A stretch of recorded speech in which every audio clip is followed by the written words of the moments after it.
दोस्तों नमस्कार। राजनीतिक गलियारों में जिस सीट की सबसे ज्यादा चर्चा है वो सीट है करहल विधानसभा सीट। समाजवादी पार्टी के राष्ट्रीय अध्यक्ष अखिलेश यादव ने कन्नौज लोकसभा सीट से जीत दर्ज किया, जिसके बाद उनकी विधानसभा सीट करहल विधानसभा सीट अब खाली हो गई है। अब करहल विधानसभा सीट पर उपचुनाव होना है। करहल विधानसभा सीट से लड़ने वाले प्रत्याशियों ने लखनऊ में हलचल शुरू कर दिया है। करहल विधानसभा सीट से काफी लोग टिकट की मांग कर रहे हैं, जिसके लिए सभी प्रत्याशियों ने अपना माहौल बनाकर अपनी टिकट की दावेदारी पेश कर रहे हैं। दोस्तों 2022 के विधानसभा चुनाव में अखिलेश यादव ने करहल विधानसभा सीट से एसपी सिंह बघेल को भारी मतों से हराकर विधानसभा पहुंचे, लेकिन 2024 के लोकसभा चुनाव में कन्नौज लोकसभा सीट से अखिलेश यादव के सांसद बनने के बाद अब करहल विधानसभा सीट खाली हो चुकी है। अब देखना यह है कि करहल विधानसभा सीट से समाजवादी पार्टी किसे उम्मीदवार बनाती है।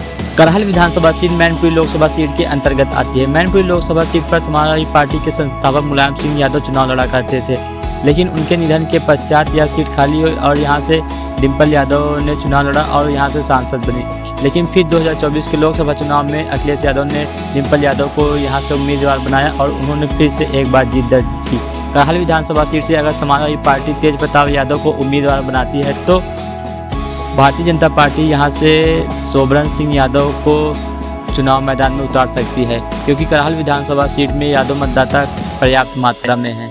करहल विधानसभा सीट से 2022 के विधानसभा चुनाव में समाजवादी पार्टी के राष्ट्रीय अध्यक्ष अखिलेश यादव ने 1,47,237 वोट पाए थे।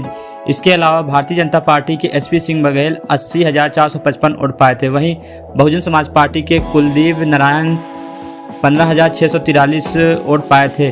अखिलेश यादव ने 66,782 मतों के साथ 2022 के चुनाव में करहल विधानसभा सीट से जीत दर्ज की। करहल विधानसभा सीट में 2017 के विधानसभा चुनाव में समाजवादी पार्टी के सोबरन सिंह यादव ने जीत दर्ज किया था। सपा प्रमुख अखिलेश यादव के करहल सीट से इस्तीफा देने के बाद राजनीतिक हलचल तेज हो गई। जल्द ही यहां उपचुनाव होगा। ऐसे में भाजपा और समाजवादी पार्टी दोनों तैयारियों में जुटी है। शनिवार को पूर्व विधायक अनिल यादव ने लखनऊ पहुंचकर समाजवादी पार्टी प्रमुख अखिलेश यादव से मुलाकात की और करहल विधानसभा सीट से टिकट के लिए आवेदन किया। वर्ष 2022 के विधानसभा चुनाव में करहल विधानसभा सीट से समाजवादी पार्टी अध्यक्ष अखिलेश यादव ने 60,000 से ज़्यादा मतों से निर्वाचित हुए थे। हाल ही में हुए लोकसभा चुनाव में वह कन्नौज से सांसद चुने गए।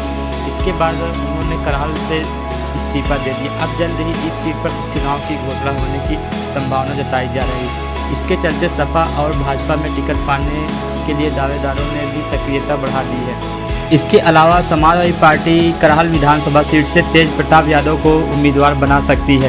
तेज प्रताप यादव को कन्नौज सीट से टिकट मिला था, लेकिन अखिलेश यादव ने उनका पत्ता काटकर खुद ही चुनाव में उतर गए। यानी कि डिम्पल यादव की चुनावी कमाल को संभालने वाले तेज प्रताप इस बार करहल विधानसभा सीट से चुनाव लड़ेंगे। वहीं भारतीय जनता पार्टी में भी प्रत्याशी की खोज जोर शोर से है। करहल में पहली बार 2002 में सोबरन सिंह यादव बीजेपी के टिकट पर यहां से जीत दर्ज किया था। इसके बाद सोबरन सिंह यादव ने भाजपा छोड़कर सपा का दामन थाम लिया, लेकिन 2022 के चुनाव में अखिलेश यादव ने इस सीट से स्वयं चुनाव लड़ा। ऐसे में अगर भारतीय जनता पार्टी इस सीट पर जीत दर्ज करना चाहती है तो उन्हें किसी यादव को ही टिकट देकर चुनाव में उतारना होगा, क्योंकि इस सीट पर सबसे ज़्यादा जनसंख्या यादवों की है 1,25,000। वहीं पर शाह के वोटर 35,000 हैं तो बघेल वोटर 30,000। यहाँ पर क्षत्रियों की संख्या 30,000 है और दलित 22,000 और वहीं मुस्लिम 8,000 है। करहल में ब्राह्मणों की संख्या 16,000 है और लोधी की संख्या 15,000 है। अब देखना यह होगा कि करहल विधानसभा सीट पर समाजवादी पार्टी किसको चुनाव में उतारती है और इसके बाद भारतीय जनता पार्टी का क्या दांव रहता है। दोस्तों अगर आप सभी को यह न्यूज़ जानकारी पूर्वक लगी हो तो हमारे चैनल को सब्सक्राइब कर हमें सपोर्ट जरूर करें।